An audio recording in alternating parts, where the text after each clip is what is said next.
Hello and welcome to Video Game Hangover. I'm Randy Dickinson and I'm in Harrisburg, Pennsylvania. Hey, I'm DJ Ross. I am in Mountain View, California. On every episode of Video Game Hangover, we talk about the games that have been keeping us up at night.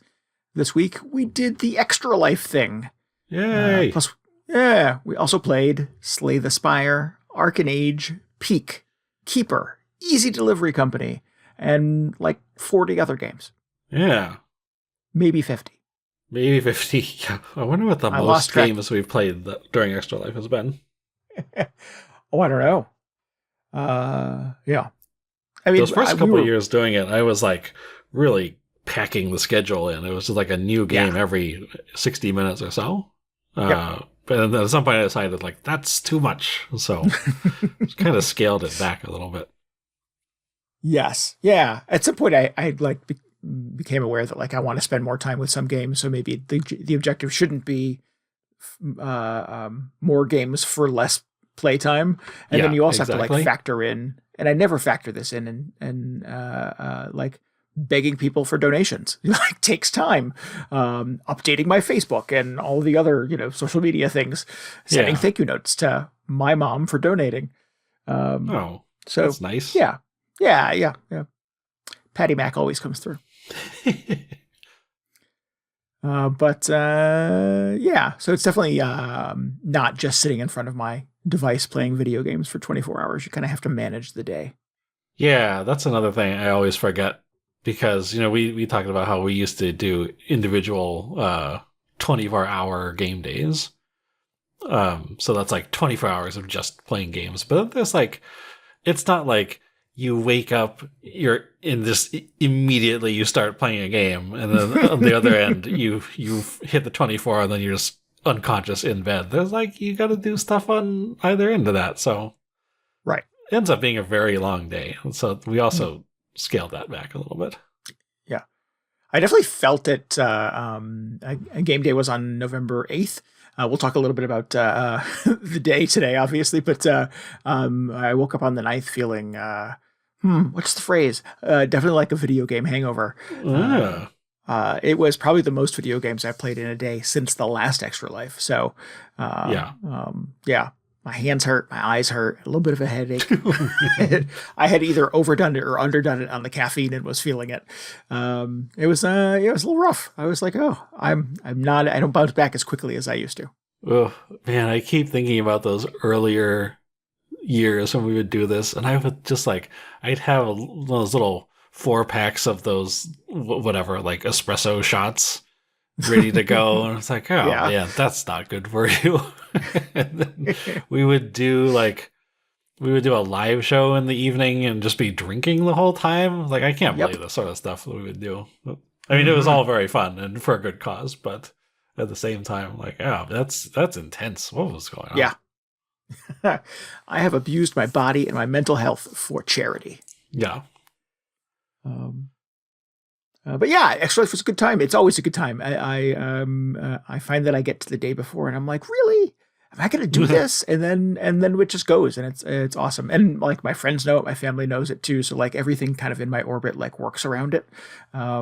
I had friends that wanted to go out on Saturday, and they're like, somebody was in the group was like, no, Randy has Extra Life on Saturday. Wow. And I was like, hey, all right. So yeah, it's nice. It's definitely this sort of like fixture in my life, your life, our collective lives for the last 12 years. Yeah. Yeah, always a good time. There's always a brief moment where I'm like, what if I just like slept in all Saturday? But yeah, once I get going, it's pretty easy to get into the groove again. It's a lot of fun. Yeah. I like the excuse too, where it's like, no, I have to play video games all day. Yeah, no, I'm committed. Yeah. Children will be disappointed if I don't. Don't want to let down the children. For the children. Yeah. And it's a good cause. So how did we do this year, DJ? How did it go? We did great this year, actually. So we ended up raising over $2,000, Team VGH. Woo! Which is exciting because it also brings us to a lifetime total since we've started doing Extra Life of over $20,000, which is crazy. Hell yeah.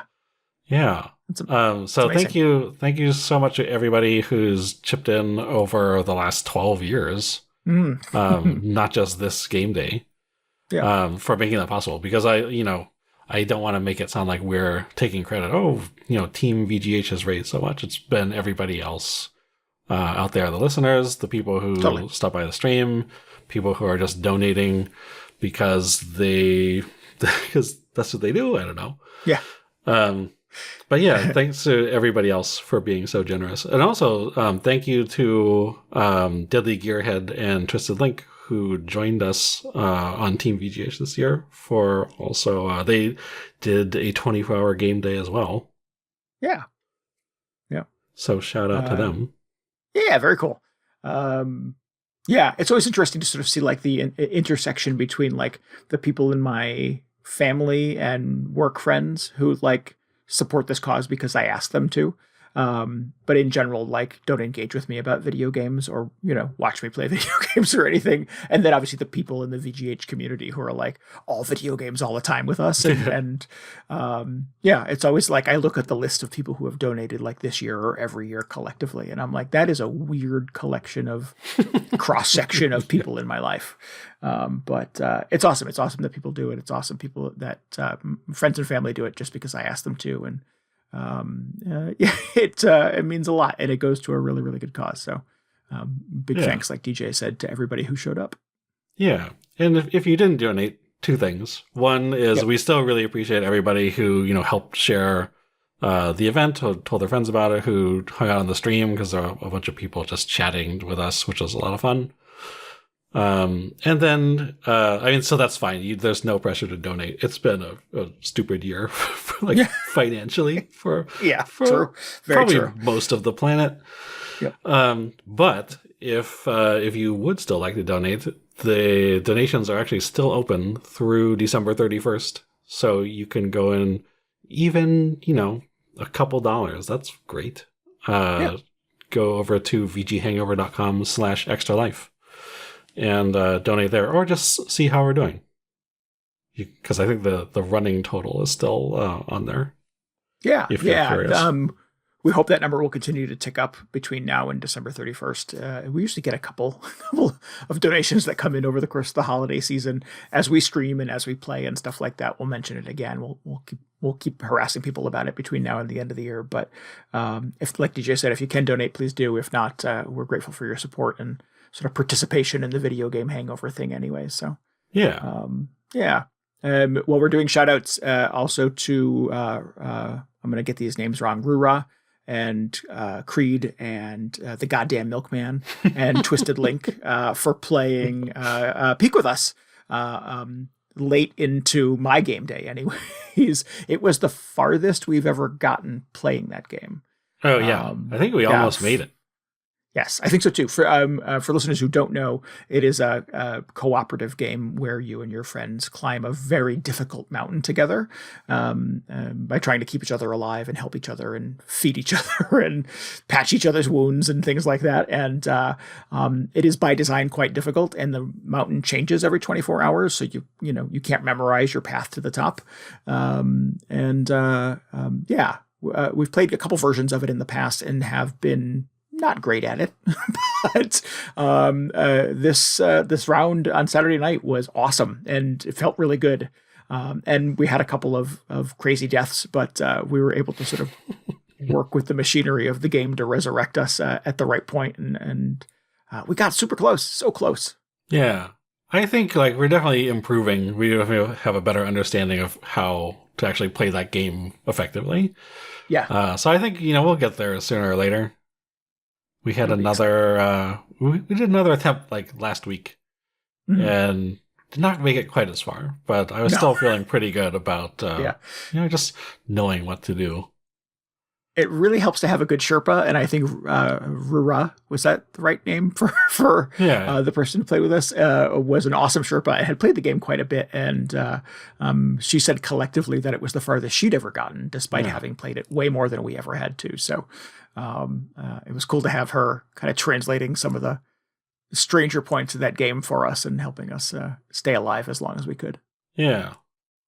It turned out that there was You can get like a mushroom hat if you eat a specific number of mushrooms. So I was like, oh, I need that probably.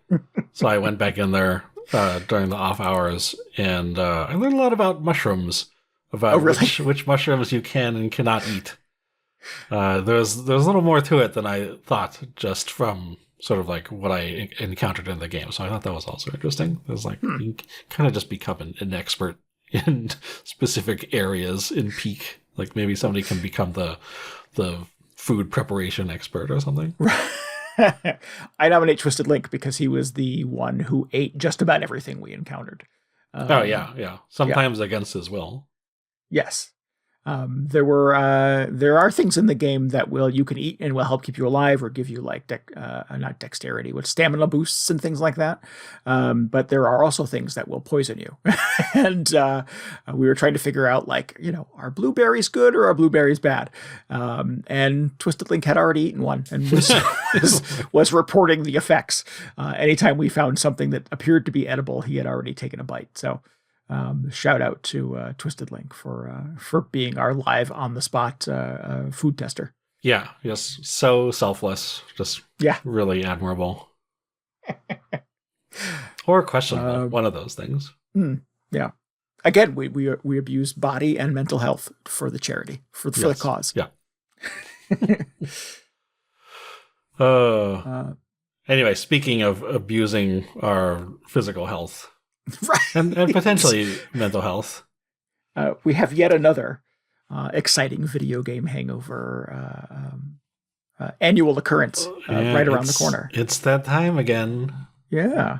The 2025 edition of the video game hangover Drunktacular is upon us. It is. It is. For those who may be new here, the Drunktacular is how DJ and I and hosts in the past have chosen to celebrate the season finale of our podcast. Yeah. It is the last episode of 2025. We'll take a little break after that. And we usually do that by having some adult beverages and taking your calls and questions and emails and voicemails and tweets and all that other stuff. So, and we live stream the whole thing. So it can be quite entertaining. It is occasionally a bit of a shit show. But give the people what they want. Right. That we get emails constantly that is what people want. Yeah. So what are the deets, DJ? What are the important deadlines people need to keep in mind? The important deadlines, as Randy mentioned, we spend the episode answering your questions, which can be about anything. Mm-hmm. I was going to say they're typically about video games. I don't think we got a single video game related question last year, though. Yeah, they are atypically about video games, yes. At one point in the distant past, somebody might have asked us what our favorite video game gun was. But since then, I mean, it's just, all bets are off. So you can ask us anything, really. The best way to send us questions, I don't know if there's a best way. There are many ways. You can email them to us at contact@VGHangover.com. You can, it says you can tweet us on Blue Sky. What do they call that? Because you're not tweeting, right? No, you can do whatever they call it on Blue Sky or VGHangover.com on there. You can just ask it in the Discord. We'll find it. But if you want to actually be a part of the episode, you can call in to this phone number. You have a phone? A telephone? One of those things? I have a phone. I don't think it makes calls, though.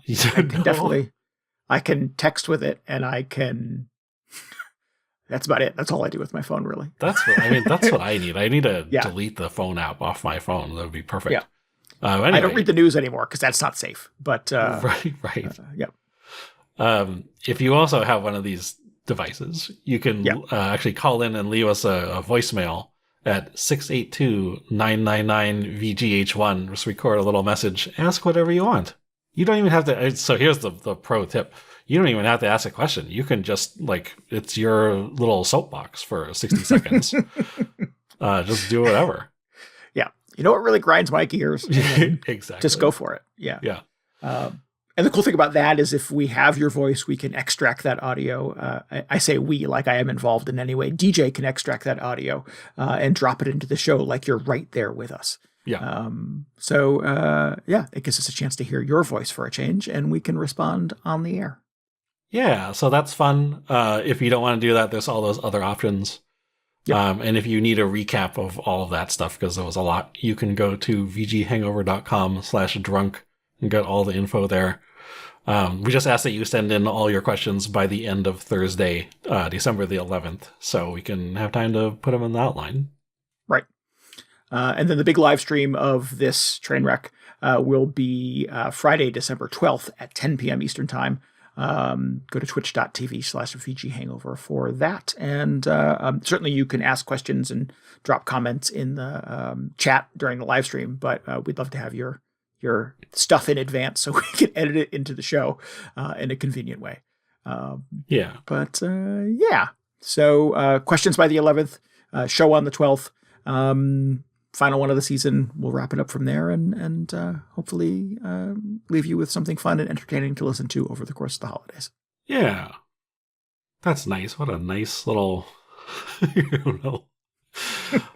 a little present for everybody. Yes. Yeah. Just our gift to you. Yeah. Yeah. Cool. I'm excited. Yeah. Yeah. I'm debating on how hard to go this year. I think it'll be very similar to our stance on Extra Life, which is like maybe less than previous years.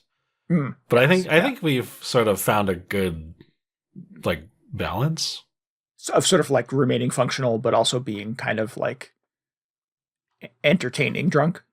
Yeah, because I don't want to like go to the hospital or anything. That's not fun for anyone. It's not very entertaining, but no. It's a nice sort of like, evening hanging out with some drinks. Right. Yep. Sarah always accused me of not being nearly as drunk as she thinks I should be after I finish the Drunktacular. So maybe I do need to increase it from maybe an 8 to a 9 this year. Just tick it up a hair. Maybe a little bit for the children. Right. Right. We're back to that. Yep. Yeah. Oh man. Cool. Any other milestones? No, that's it. That's all the important stuff. Yeah, I think that's it. Go.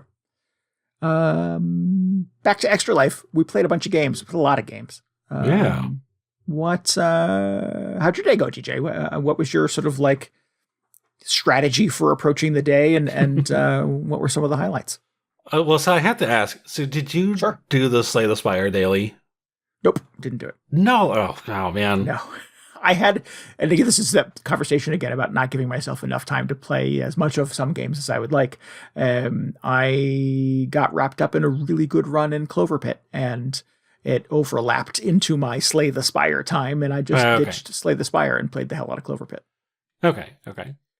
Oh man, I've been waiting for weeks to complain about this because I did the daily, and it was like it's not a typical Slay the Spire run. They give you weird starting conditions, and one of the conditions this time was you start with 5 of one card, which is like okay, well, this has been a condition before. Doesn't always work out well, and the card this time was Wish. Do you know this card? It's the Watcher card, where off the top of my head, no. You like play it, and you choose from 3 different benefits. One is like extra gold. One is I think it's an attack boost or a strength boost, and then the third is the plated armor. Oh, so it's kind of interesting because it gives you a few options. But anyway, you get 5 of them to start. And it's expensive. It's a 3 energy card, so you really have to really want one of these things. And also, one of the other conditions was whenever you add a card to your deck, you get 2 extra copies of that card. So I was like, okay, interesting. Maybe the fact that I will be padding out my deck with 3 times the amount of new cards will balance out the fact that I'm starting with 5 of these very expensive Wish cards. But then what I didn't realize is that the 2 extra cards thing also applied to the wish card. Oh my god. So you just start your deck with like 15 of this stupid card. That you can only afford to play one time. Yeah, per and round. it costs all your energy. Yeah. And so I feel like this is one of those cards where I'm just like, I don't think I've ever voluntarily picked it in a regular run. And I'm just like, why? I'd rather have a different card because it's very expensive. Right. But I feel like it's one of those cards where I'll go, if I were to go on the Slay the Spire subreddit or whatever, and look up like, oh, what do people think of Wish? People would just be like, this is the best card of the entire game. Like, I'll never use any other card than this because I just like, there's some strat around it that I'm just not seeing. Right. So I don't know where I land on this card. It turned out that there were actually some interesting scenarios where you could, like, if you could build up enough plated armor so enemies could just never do damage to, then you could spend the rest of the encounter just building up your gold stockpile by playing all the other wishes.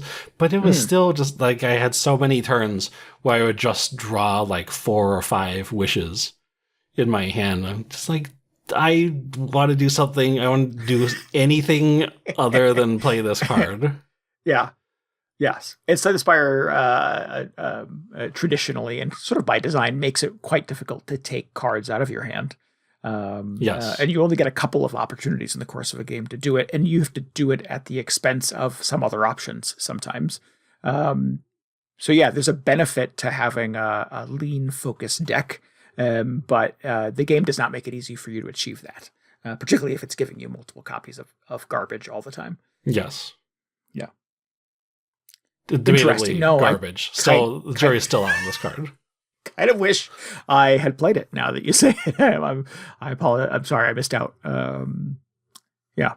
I mean, that might come around again in the rotation. Maybe I should just get back into the habit of playing the Slay the Spire. I don't know. I mean, there was that time when I think we streamed the daily, and it was a very similar situation. It was just like an incredibly expensive card that we had too many copies of. So it felt very familiar. So I was like, why does this always happen? There had just been a really cool daily a few like earlier in the week. So it was just bad luck that I ended up on this one on Saturday. Bummer. How'd you do though? How long did you hang in there? I think I got maybe halfway through the second floor, and then I just did not have good cards to keep going. I had so much money by the end, though. It was a disaster. I was like, I just need to find a shop so I can actually take advantage of some of this. And there were no convenient shops. So I just died with tons of gold. Oh no, I remember what happened. It was like I ran into that group of the red mask guys who are like, fight us or we take all your gold. And I was like, I can't like give you all my gold. I was at the point where I didn't have enough health to fight them, but like on principle, I wasn't going to just hand over like 700 gold. So maybe I could have made a better decision at that point. I was also like, at that point, I was just kind of over the daily. I was like, let's move on to the next thing. Interesting. Anyway.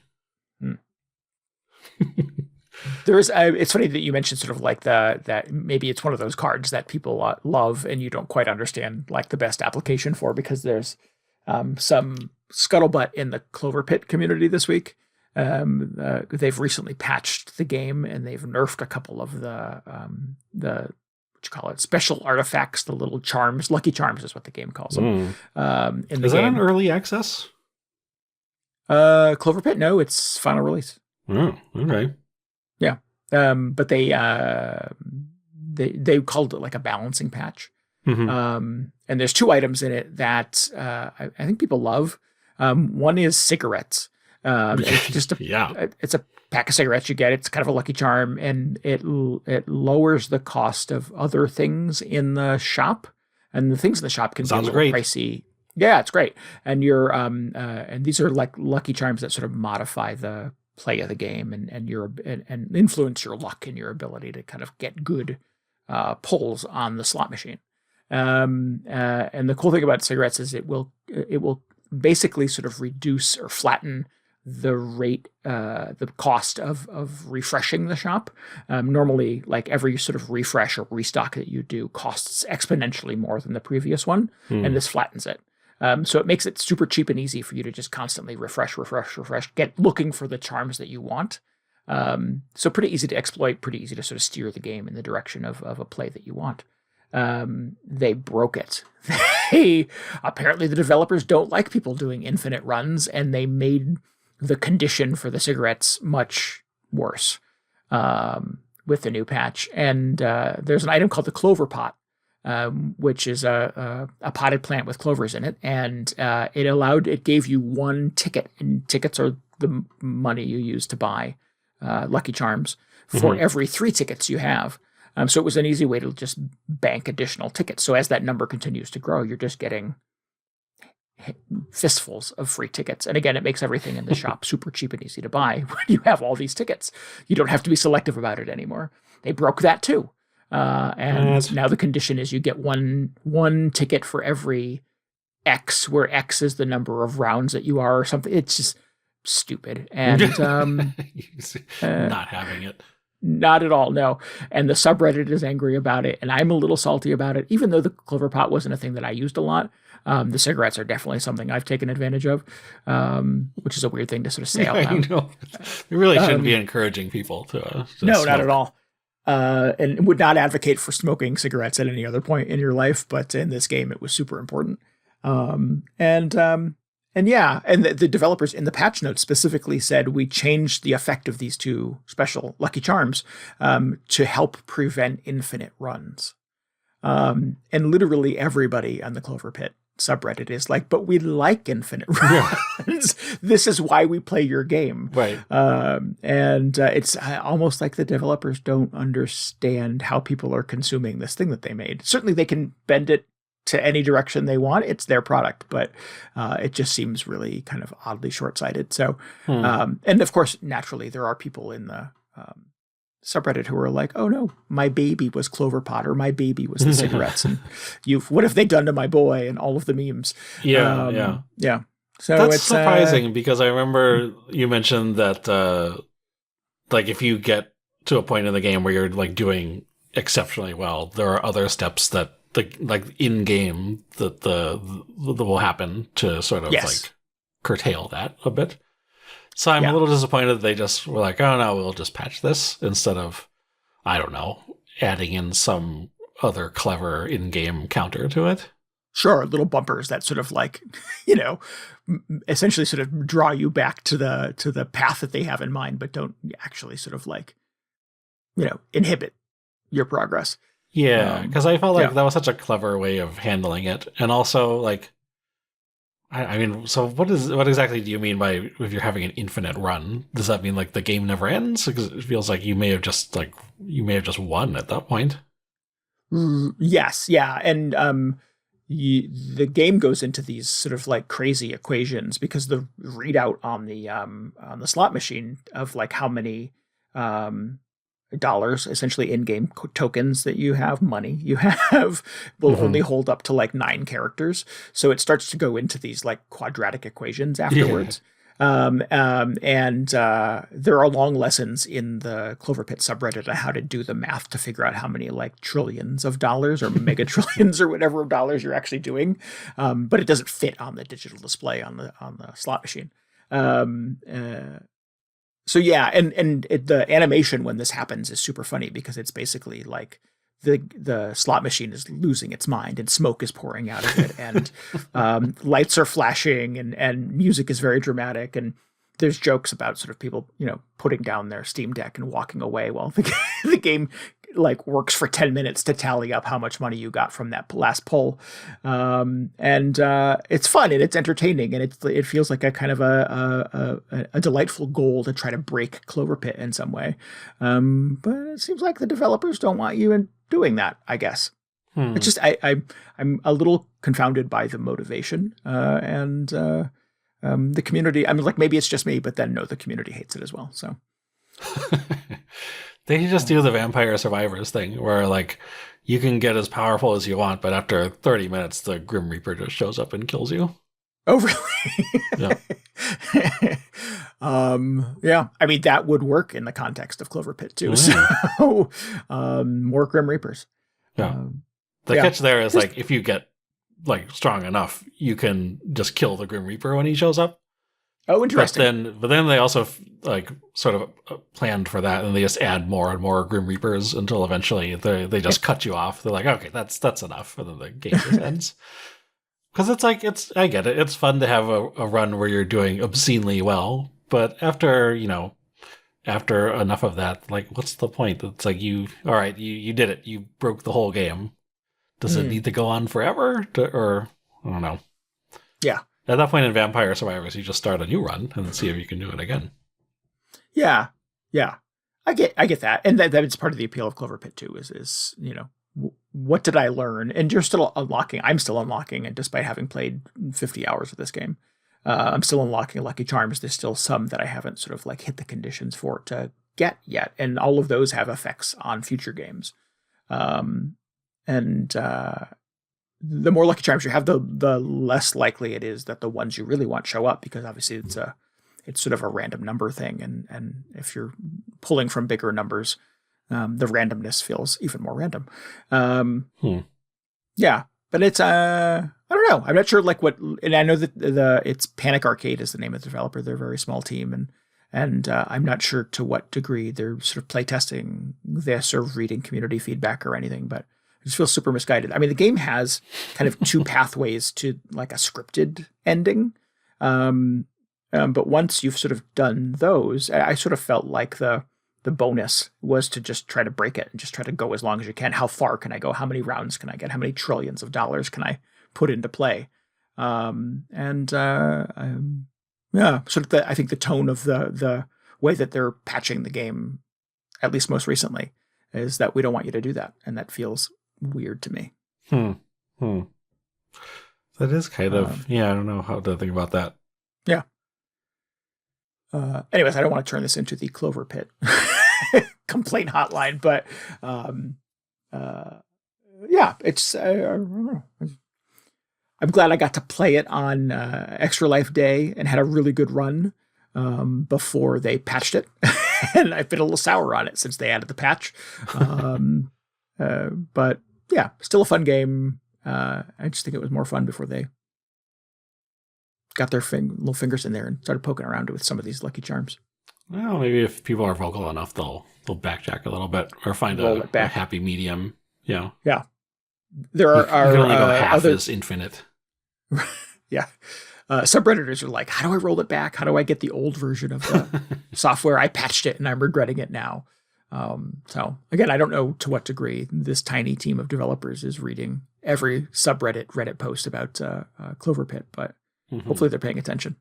Well, the game still hasn't been out for too long, right? So maybe they probably got a few more balance patches in them. Oh yeah, undoubtedly. Hopefully they keep poking at it. I say that, but the last time they poked at it, I didn't like it. Hopefully they'll do a little more, I don't know, community research before poking at it again. What else did you get to play on Extra Life Day? I forgot to list it on here, but I played the sequel to something I played last year, which was I'm not gonna be able to remember the entire title, but it's like, yeah, you want those games, so here you go. Now let's see you clear them, which was the it was like sort of a send up of all those mobile game ads that. I mean, the thing about those ads is they're just never showing you, like, the game they show in the ad is not what the actual game they're advertising is. But you've seen these ads where it's like these people, there's like a stick figure in some sort of maze, and you have to pull pins out of the maze to allow him to progress. And there's like one where they're like walking down a bridge and shooting at enemies, or trying to walk through signs with different numbers on them. Yes.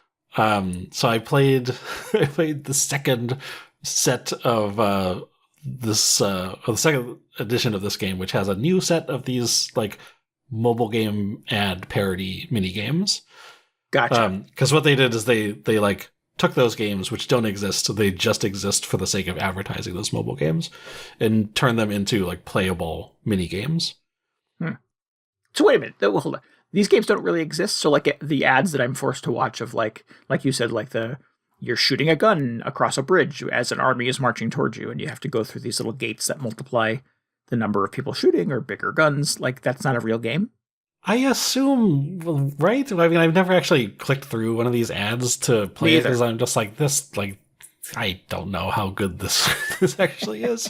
And then if you look at the game, it's always like some sort of like fantasy kingdom game. Like this doesn't look anything like whatever's going on in the ad. So I don't know. Maybe they do exist somewhere, but nobody is playing them as far as I know. Right, because we're all afraid to click on the ad and download some. Yeah. Malware. But at the same time, I see some of those ads, and I'm like, I want to see if this could actually be good. And then I feel like I would just be disappointed if I download it and it asked me to like buy 100 crystals or something. Right, now they have your credit card info. Yeah, so anyway, so somebody has made recreations of all of these. I was excited to play these last year, but I was disappointed that it didn't have the walking down the bridge game. But that's in the sequel, so that's what I got to play this year. And I have to admit, it's actually pretty fun. Yeah. You're just like walking on this street, and I forget how they spin it in this version. You're not like shooting people, but you're some sort of like social media influencer, and you're picking up fans or something. Oh no, you actually are shooting people. I don't know what's going on. You're not like with a gun, but like your influence or something. But you just go through these gates that increase your social score or whatever by whatever number is on the gate. But then there are all these weird conditions where like sometimes the gate will multiply or subtract from your number. Sometimes you have to go through them in a very specific order because if you don't get your score high enough, then you can't, or it's like more difficult for you to pass the next gate. It's very complicated, it turns out.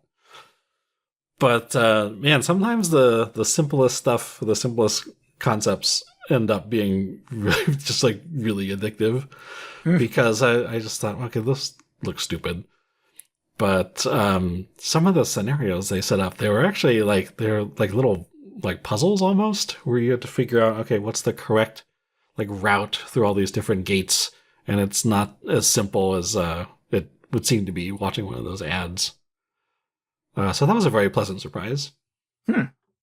And then there was another one in that same set, which I have not even seen the ad that originally inspired this, but it was like there's just a big like cartoon cat head in the middle of the screen, and as soon as you start the game, it counts down. Oh no! So this, you would like draw a line around the cat head, and then whenever you finish drawing the line, the game starts, and it would release like these like enemy bats or something that would try and attack the cat.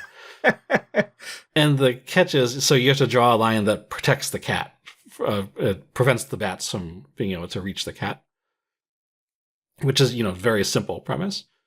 But then they start adding things like, there are like obstacles that you have to sort of like anchor your line to so the bats can't knock them over and reach the cat, or at some point the floor disappeared and it's just like lava underneath.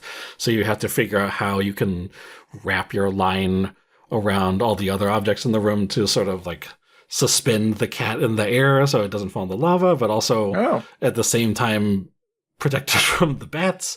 And it was ridiculous. But I think it was actually like legitimately a really good puzzle game. Oh wow! So I like every year I'm just like, I never get to spend enough time with all the stuff I played on Extra Life, but I was like, I want to play more of this cat game. Kind of just want to do this for a couple more hours. No, that does not sound like an ad I've seen, so I'm not sure where the inspiration for that one is coming from, but that's interesting. Yeah. So I'm just like, well, if it's not actually on phones or something, at least it exists in this sort of Steam collection. Right. And this collection is called Yeah, You Want Those Games? Yeah, if you search for that, it'll come up. The entire title is like 50 words long, because it's ridiculous. And And I'm already behind because I think there's a third game out now. So now I'm curious to see what's in that one. Oh, they're just cranking these out. Yeah. Well, I mean, I was going to say like, well, doesn't take a lot of effort to like harp on these mobile games. But they actually, like, each one of these collections had like 30 or 40 stages for each game. Wow. Which is like, they start out super simple, but by the time you get like at least to the halfway mark, they're like pretty complicated. I'm kind of worried about how complicated the cat game gets by the end. Just how many weird bats they throw at you or whatever. Right, yeah, I gotta keep up with all the challenges. Yeah. So, you want to check out the bridge shooting game, whatever it's called, or the cat versus bats puzzle game. I actually enjoyed that quite a bit. It was a pleasant surprise. Cool. What a weird, random thing to exist in the universe. Yeah. The stupidest thing is, and I'm just like, well, maybe I actually do want this on my phone. Like, why didn't I ever see an ad for this game? Nice. Oh, they're only $10 for these games. Yeah, it's pretty reasonable. Especially, I mean, not all of them are good, so it's not like just endless quality. Some of them, I feel like you play a couple stages and you're like, oh yeah, this is about what I expected this to be like. And it just turns out there's not a lot of like depth there. But some of them, yeah, they really they get very elaborate. The third one is called Hold On to Your Hats. Listen up, we tried to make those games even more extreme. Some things have to be learned the hard way. That's really good. That is the full title. The second one, I think they just put a 2 on the end of the whatever the first one was called. So I'm glad that they're mixing up the title a bit. They're keeping people on their toes. Yeah. Good times. Yeah, so a lot of fun actually trying to protect that cat. What else did you play when you're not playing CloverPit? How long did you play CloverPit, actually? Did you play anything besides CloverPit? I did. I had to tear myself away at some point, but I did. I played some Keeper, which is Double Fine's new game. This is like you said, it's one of those things that like, oh, it wasn't enough time. I want to go back to this, but this is the most recent game from Double Fine since Psychonauts 2. So it's been a little bit since they had a new game. They are a Microsoft studio now, so it is, I think, on Xbox first. It's also on Steam Deck, of course. Not everything on Steam is Steam Deck, Randy. It's on Steam, so you can play it on a PC too, I guess, if you wanted to. I'm getting confused. Yeah, too many devices. And it's on Game Pass, so that's kind of the easy way to consume it if you have Game Pass. And it's a delightful, wordless kind of fable almost about a sentient lighthouse. It's kind of a post-apocalyptic, post-human world. There are still animals and creatures. There's a bird who has a very bad day and lands on top of a lighthouse, and this triggers some kind of awakening where it sprouts, the lighthouse sprouts little spider legs and dislodges itself from the ground and starts to walk away, and helps the bird friend do something. In some way, you go on a bit of a journey. You're surviving in an inhospitable post-apocalyptic world.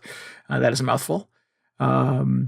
You still have control over your lighthouse light, and you can shine it to solve puzzles and to scare away monsters and things that would attack you and your bird friend.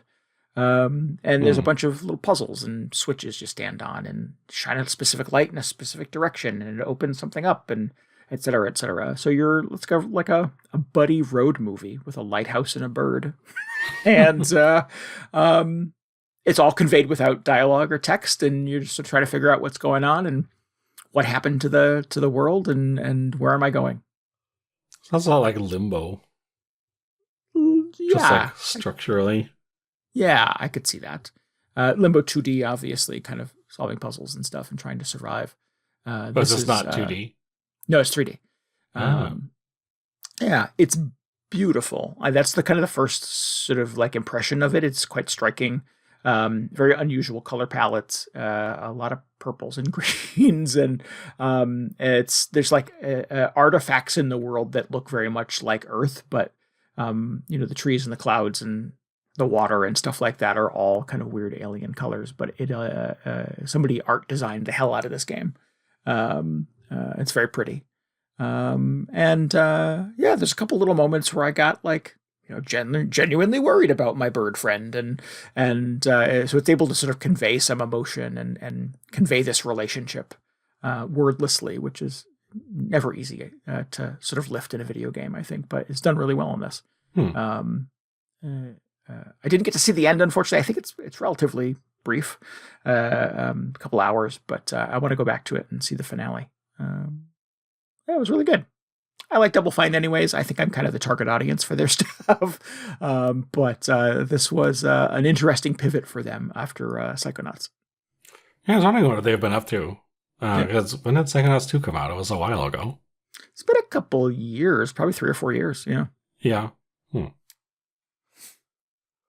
Well, I hope this does well for them. Yeah. Because it hasn't been a great year to be a Microsoft studio. No, not at all. They were one of the ones that I was, I kept checking the headlines as Microsoft was closing studios to see what they were doing with their relationship with Double Fine. And it looks like that one is at least safe for now. But if Keeper has to probably sell to keep that to be true, to keep that being true. I'm guessing. I don't know any insider info, obviously, but it doesn't hurt to make a little money, obviously. Yeah. Yeah, well, hopefully it's doing well. Yeah. It's good. Reviews have been good. I think the reception has been pretty enthusiastic.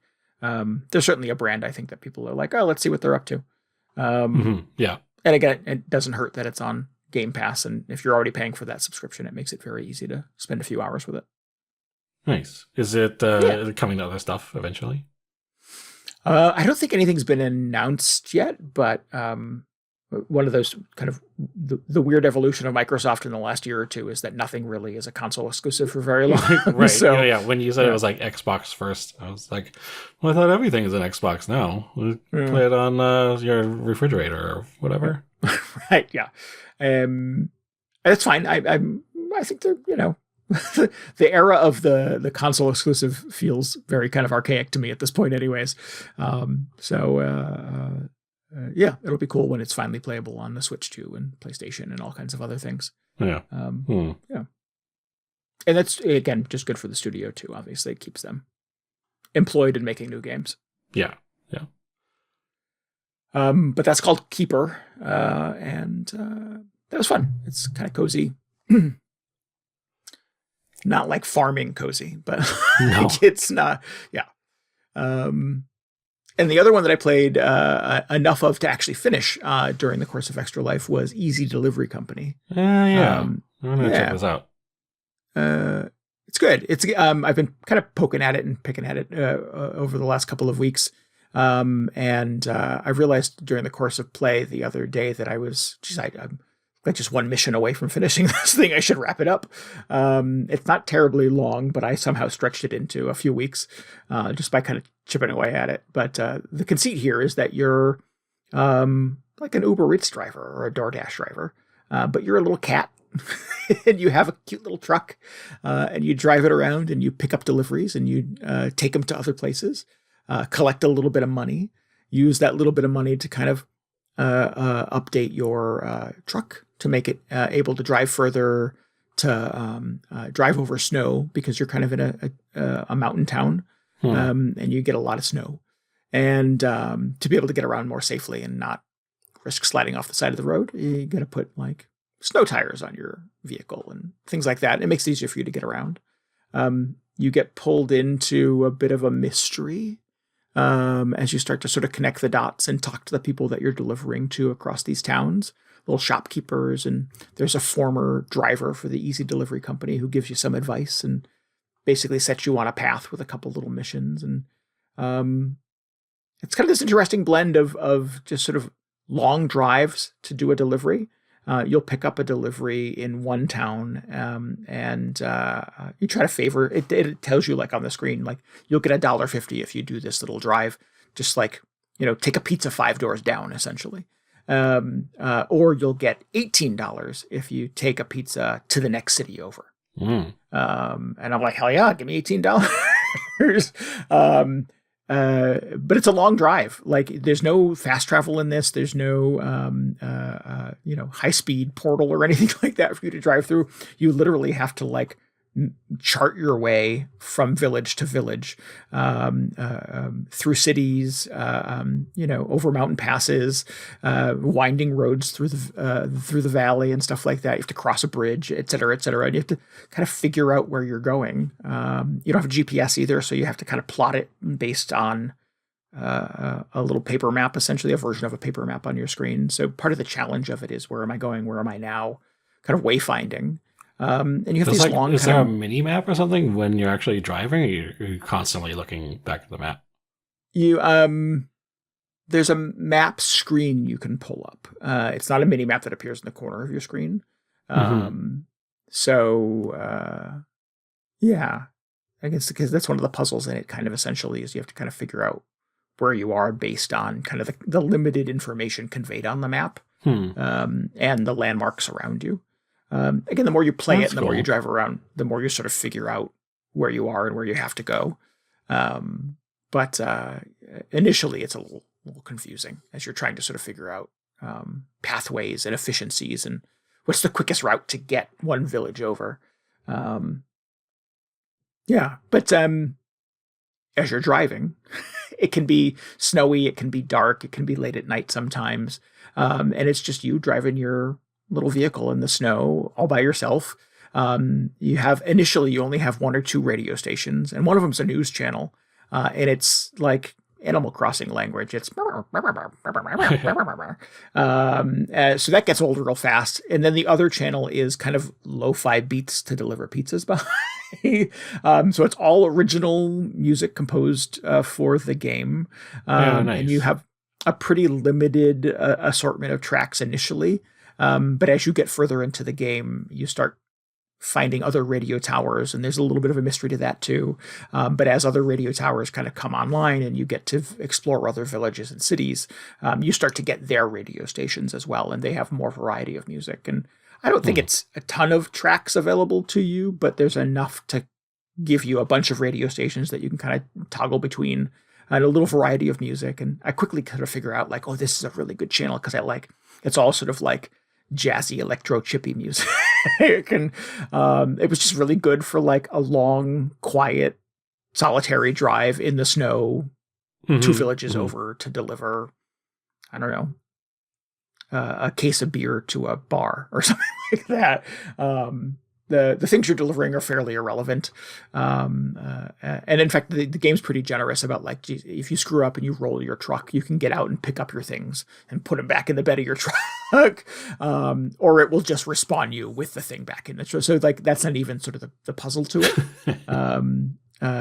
It's more about kind of these weird little emergent mysteries and all the cute little characters that you interact with, who are all a little sad and kind of all a little kind of operating under the oppressive thumb of the Easy Company.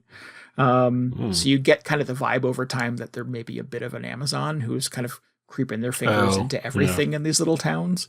And you're kind of hungry for human interaction because you're solitary and you're driving at night and lonely. And anytime you get like a moment by the campfire to like chat with somebody else, and they'll share a cup of coffee with you. And it's cute. There's little dialogue options and again, good music throughout the whole thing, and kind of minimalist graphics. And yeah, it's kind of an interesting package. And it felt a little aimless at first until I started connecting more and more of the dots and talking to more people I was delivering to. And I was like, oh, there's a little bit, not a huge mystery here, but there's a little bit more of a story and a little more kind of heavy lifting going on if I just look for it. Yeah, I really liked it. I ended up really liking it. I kind of came around to it. It's super cheap. It's under $10. I think you can finish it probably in 4 or 5 hours. But I had a really good time with it. Nice. It's been on my list. It just seems like a cool game to kind of like zone out to. Yeah. It's like kind of zen. You're just driving a car or a truck, I guess. I've always had a thing for like delivery mission games for some reason, whether it's like, interesting. I don't know, I was gonna say Crazy Taxi. You're not really delivering stuff, but like just go from point A to point B, kind of driving missions, that kind of stuff. So I was like, oh, didn't realize that was back in style. So it seems like something I might be into. Yeah, they really push you into. I was gonna say steer you into, but it's a little hammy even for me. They really push you into consuming the game that way, and then and sort of incentivizing you to take the longest drives and the longest delivery paths, and put you kind of out on the road by yourself, alone in the snow. In fact, they make it really difficult for you to get out of your vehicle. There are a few things that you kind of have to do on foot. But it is if you're delivering at night, it's so cold that if you spend too much time outside of your vehicle, you start to take damage and you freeze and you'll black out until you can sort of upgrade. Yeah, so you got the warm mittens upgrade or whatever. I don't know. Yeah, we learn to make. Somebody teaches you how to make your own coffee, because the only thing you have access to up to that point is energy drinks. So you get energy super fast. But then you crash, and you have to keep drinking energy drinks. And the Easy Company tells you, we prefer our drivers only drink easy energy drinks. And of course, they're super easy to find. There's machines everywhere, et cetera, but it's not good for you. But then somebody ultimately teaches you, hey, if you just, save up a little money, you buy this and this, you can make your own coffee. In the future, and the coffee lasts a really long time and makes you feel good, and you can use a cup of coffee to keep you warm when you're outside of your truck, etc. So I'm not reviewing any big secrets here by any means, but it's just, again, there's kind of interesting and fun little layers to this thing, and little cozy vibes that I kept kind of steering the game into that I really liked. Interesting. Okay, so wait, how long does it take? How long do these drives actually last? Like, how long does it take you to deliver that $18 pizza or whatever? 5 or 6 minutes. Okay. That's like... This is like, not to be like, I don't think that's accurate, but I wonder if that was actually 5 minutes. Or, I don't know. I feel like your perception of time might get messed up while you're driving this sort of thing. Because I was just thinking, I spent a lot of time in Death Stranding just on the freeway, driving from one place to another, and you can't really, actually they do let you autopilot a bit, but there were other times where I just thought, I'm just going to do this delivery and it'll take however long it takes, but I would get there and sometimes I'd actually time these things and it'd take like 15 or 20 minutes to get from one place to the next. So I was just like, I feel like that's kind of novel, especially when every other game has a fast travel option, just to make a game about making the trip yourself. Right. Were you just like the radio station was enough? Were you like listening to podcasts or something while that was going on? No, I'm generally not the kind of gamer that like provides my own soundtrack. The Steam Deck does that too, actually. You can listen to other audio sources. I think you can even install Spotify on it to play in the background. And I've never done that because I just sort of, I want to listen to the music at the game.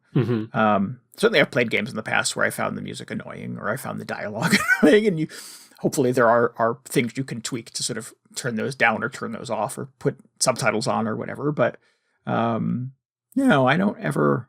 I know that like the advent of the podcast game is very much a thing. And I don't ever consume games that way. I like podcasts and I listen to them when I'm driving my real car in the real world. But in Easy Delivery Company, I just listened to the cool, chill music. It was good music. Okay. Yeah. Interesting. I was just wondering how much there was like, or if they had intentionally made some of the drives like, I don't know, sort of an endurance challenge. Like, oh, can you really do this drive over to the next town? Are you going to be able to stay awake like in real life? I don't know. Oh, probably. I think that's probably definitely an element of it. Yeah. To not give you a GPS and to not give you, to not give you a GPS and to really make it worth your while kind of in game to do these things. They purposely make an easy controls everything in the game. They purposely make kind of the cost of snow tires prohibitively expensive.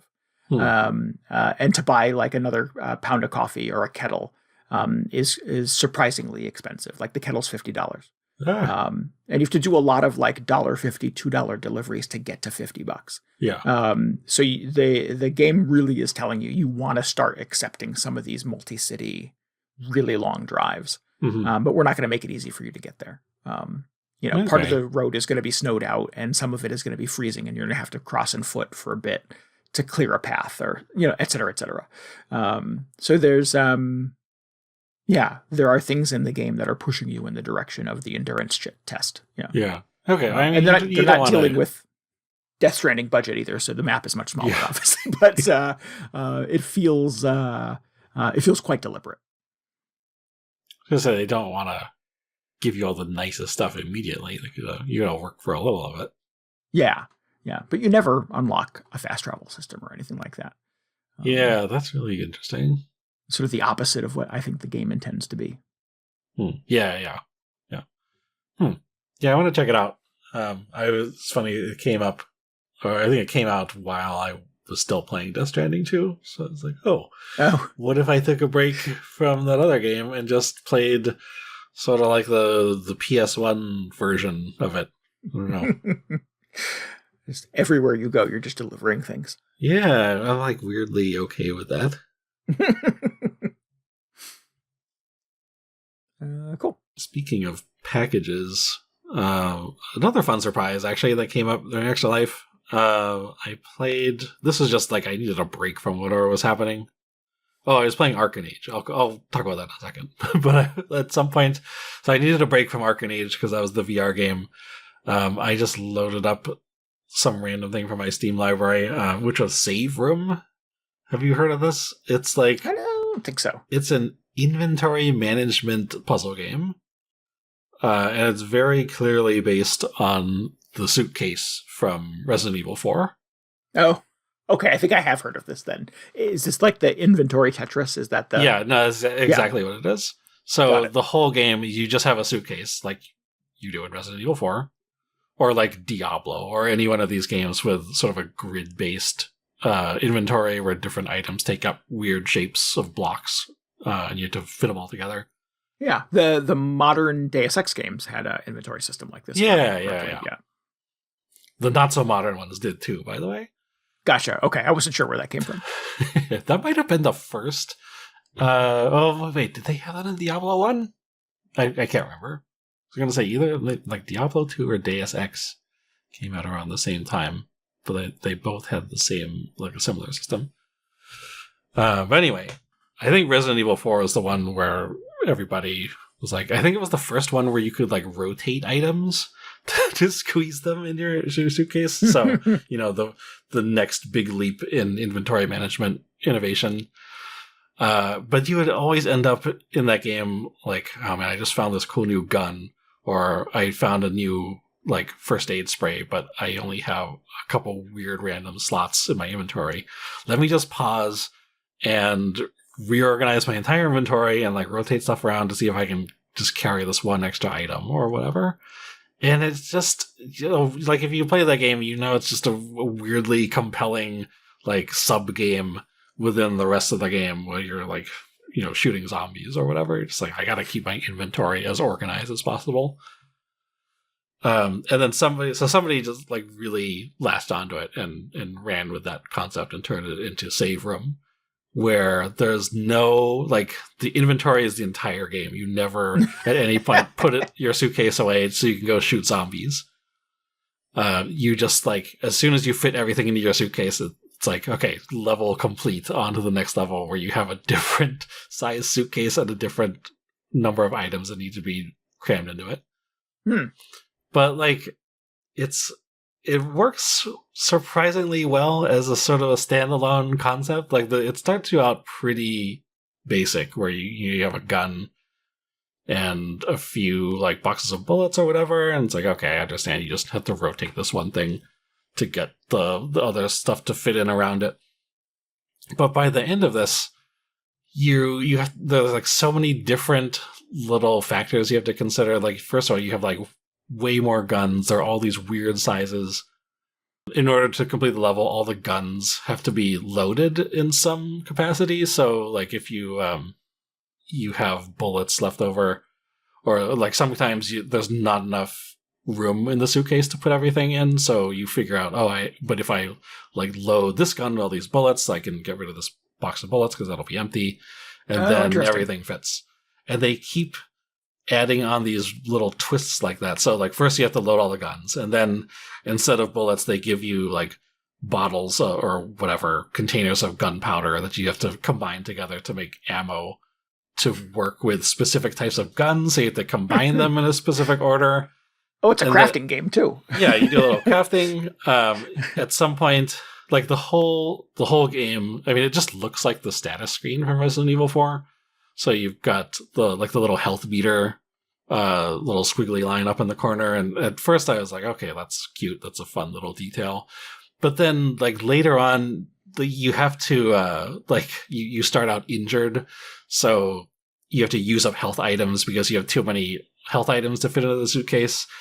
Later on, you have to eat like spoiled food or whatever to like reduce your health. So then you can use one of the health items, and just like there's all these different factors you have to figure out. So it's not just like see how many Tetris pieces I can put together.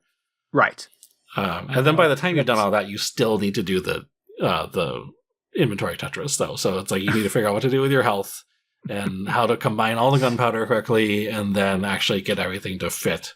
And hopefully you're working with the correct number of pieces at that point.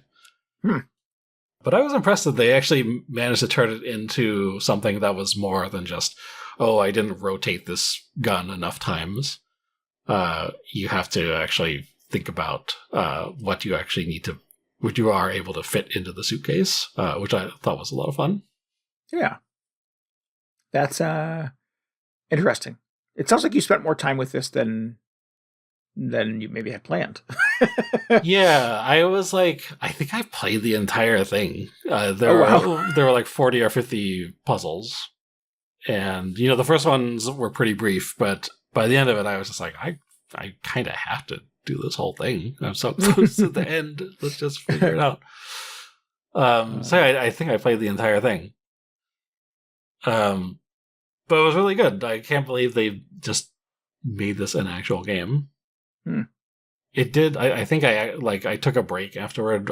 I stopped streaming for a bit, and then I actually just started up Resident Evil 4, like actual Resident Evil 4, and played that for an hour offline because I was like, okay, I can't just have spent like an hour looking at this suitcase and not play that game. It was giving me the itch.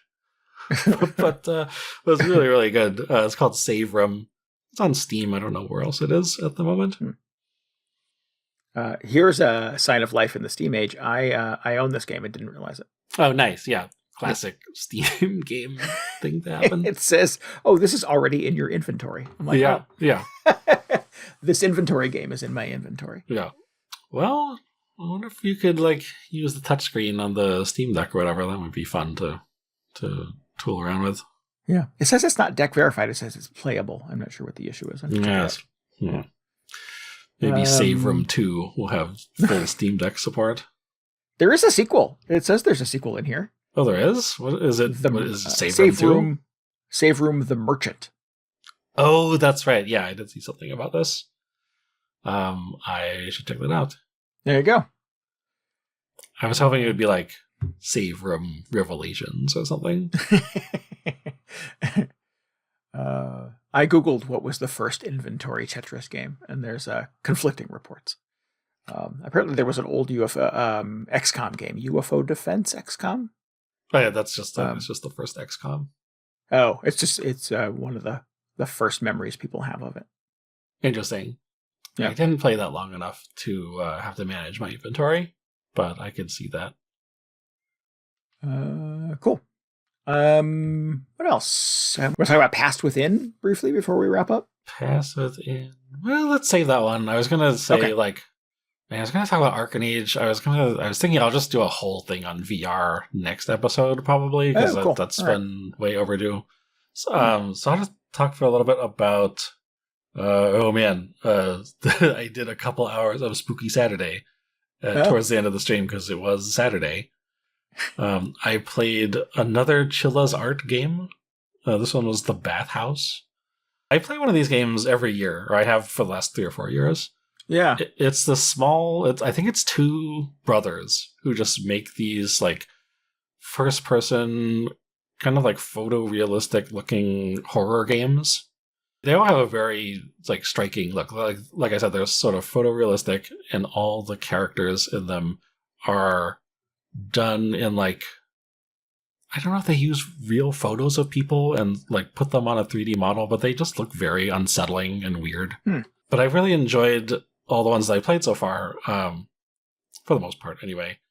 This one is a reimagining, or not a reimagining. It's like the full title is The Bathhouse Restored, I think. So it's sort of like a remaster of one of their earlier games where you're just working as an employee at a bathhouse in Japan. And despite it being sort of a horror game, it does the same thing that I noticed Silent Hill F did, where it starts you off and it's like, the town is a little unsettling, but it's not a full-blown horror game yet. Like, you show up in town and you drop your stuff off at your new apartment, and then you go meet your boss at the bathhouse because you just moved from a big city to this tiny little like remote town to work at this bathhouse.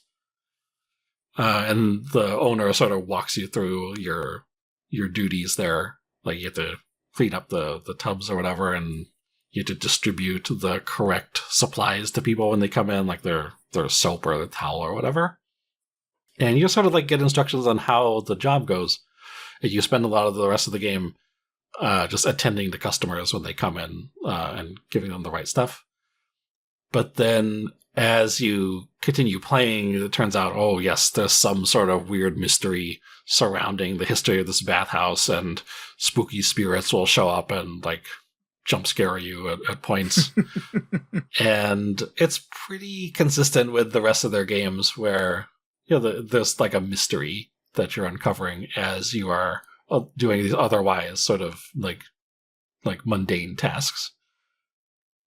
Which I think works really well. I think it, like, the one I played last year, you're just sort of like investigating this like rundown house, which I didn't enjoy because it was just immediately too like weird and creepy. Like, you just showed up at this super gross house and you're like, why would I be here?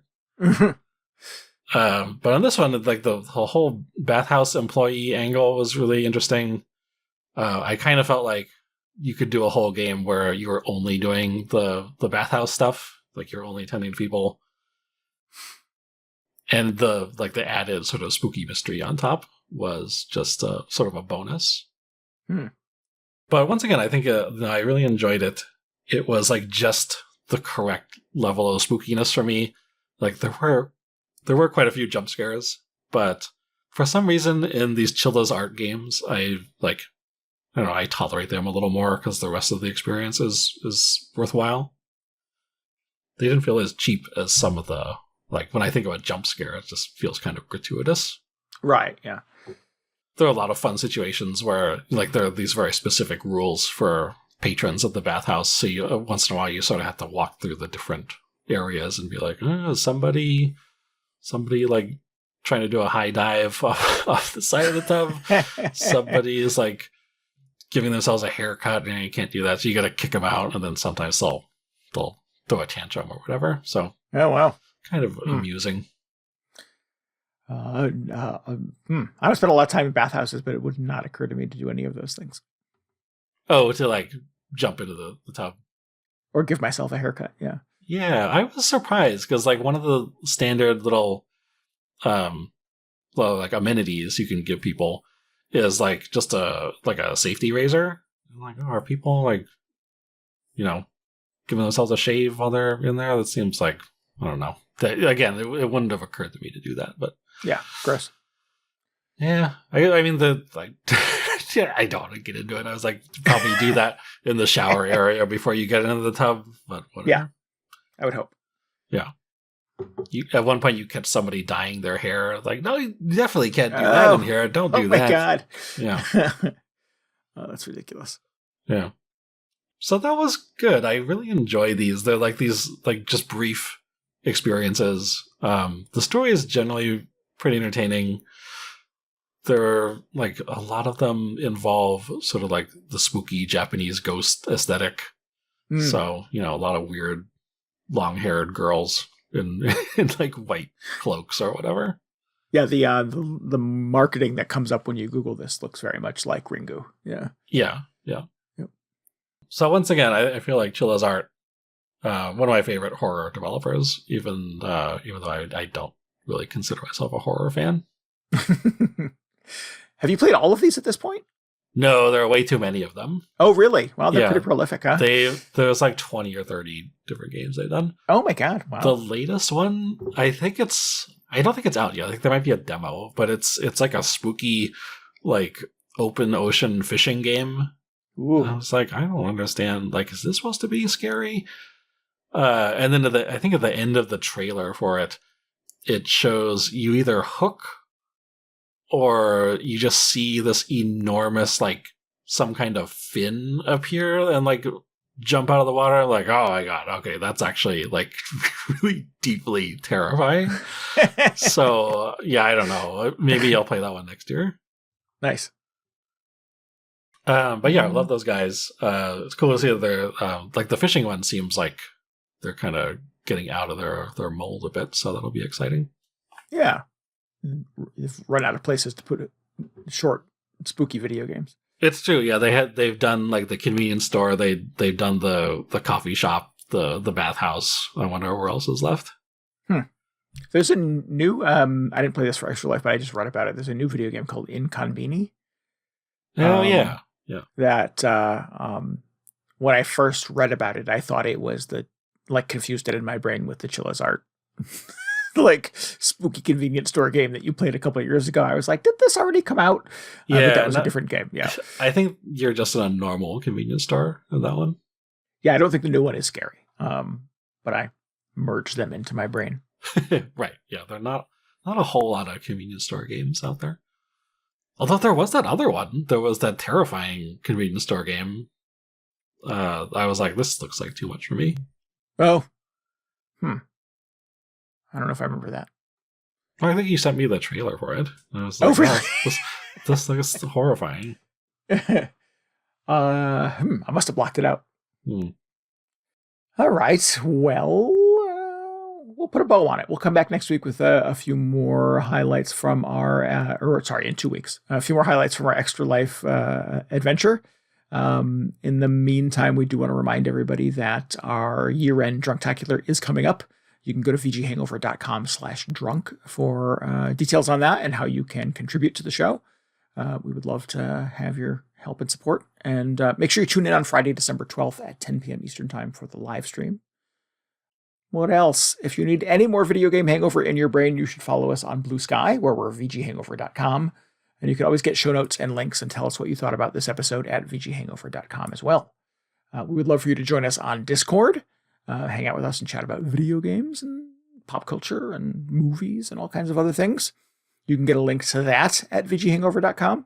And we would implore you to subscribe, rate, and review us on your podcasting app of choice.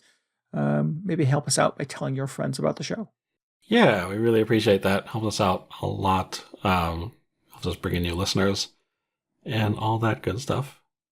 Hey, we forgot to tell people what we're doing on Monday. Oh, we did forget that. We're playing Mario Kart, the new one. Yes, Mario Kart World. Yeah, keeping it super low key. I think after doing a lot of streaming for Extra Life, but just doing another game night. When do we usually do that? 10 o'clock Eastern, right? Correct. Yes, this would be Monday, November 24th. Yeah. 10 p.m. Eastern Time. That game holds a lot of people. So if you are listening to us and you would like to play Mario Kart World with us on the Switch 2, go to our Discord. You get a link to that at VGHangover.com, and we'll make sure we hook you up with an invite. Yeah. Yeah, I was looking forward to getting back into that on Extra Life, but then we didn't end up getting around to it because we were stuck on that mountain the whole time. Climbed a mountain for 4 hours. Yeah. Yeah. So afterwards, I was like, oh man, I didn't get to play that. So this should fix that. Absolutely. Okay. Anyway, that's next Monday, the 24th. Speaking of Mario Kart, we want to give thanks again to RJ Lake for our intro and outro music this week. If you'd like to hear more of us work, you can go to spellmynamewithabang.bandcamp.com and get the whole discography. Hell yeah. We'll be back on Monday night with Mario Kart World. You should join us. We'll be back in 2 weeks with a whole new episode. And until all of that happens, I am still Randy Dickinson. I am still DJ Ross. Thanks for listening to Video Game Hangover. Why was that a question? I'm Ron Burgundy. Never know. Have a good week. Happy Thanksgiving to people in the U.S. or anywhere else that you might be celebrating Thanksgiving. And Merry Christmas to everybody in Canada. They're a little ahead of schedule up there. Yeah, they do things a little differently up there. Yeah, that's fine. It works for them. Until then, goodbye. Good night. Happy holidays.